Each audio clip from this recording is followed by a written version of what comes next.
Komisi Pemilihan Umum tetap menggelar rapat penetapan daftar pemilih tetap atau DPT, meski Badan Pengawas Pemilu mengeluarkan rekomendasi penundaan penetapan DPT karena masih banyak temuan pemilih ganda.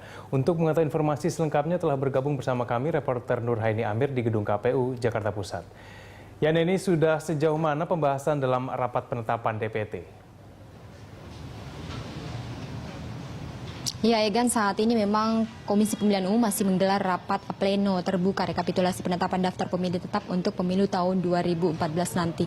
Dalam rapat tersebut sebelumnya dihadiri oleh KPU dari 33 provinsi, kemudian dari Komisi 2 DPR, ada dari DKPP, dan dari 12 partai politik peserta pemilu yang diwakili masing-masing partai. Dan tadi di dalam sidang disampaikan oleh Ketua Komisioner KPU mengatakan bahwa ada sekitar 937.544.429.000 untuk pemilih laki-laki dan pemilih perempuan 937.298.124 untuk pemilih perempuan, dan total secara keseluruhan ada 186.842.553 pemilih yang nantinya akan diumumkan sebagai DPT. Dan ini minus dari satu kabupaten di Papua, yaitu Kabupaten Duga, di mana memang kabupaten di Papua ini sedang bermasalah atau sedang dalam keadaan konflik politik. Dan ini sudah masuk data dari 33 provinsi, minus tadi Egan satu kabupaten yaitu Kabupaten Papua, dan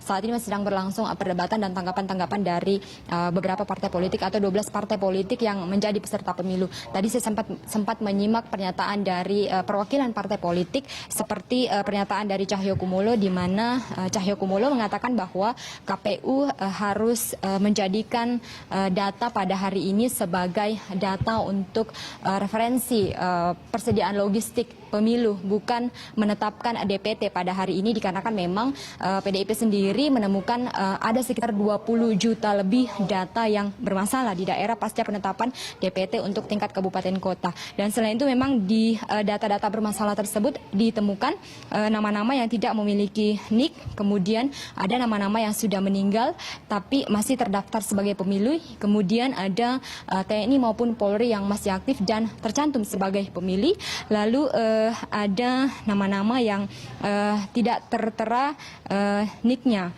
dan data-data tersebut pastinya harus dilengkapi oleh KPU sebelum ditetapkan sebagai daftar pemilih tetap. Pernyataan yang sama juga disampaikan oleh Ketua Bawaslu Muhammad, mengatakan bahwa Bawaslu sendiri menemukan ada sekitar 7,7 juta pemilih yang bermasalah pasca penetapan DPT pada tingkat kabupaten kota.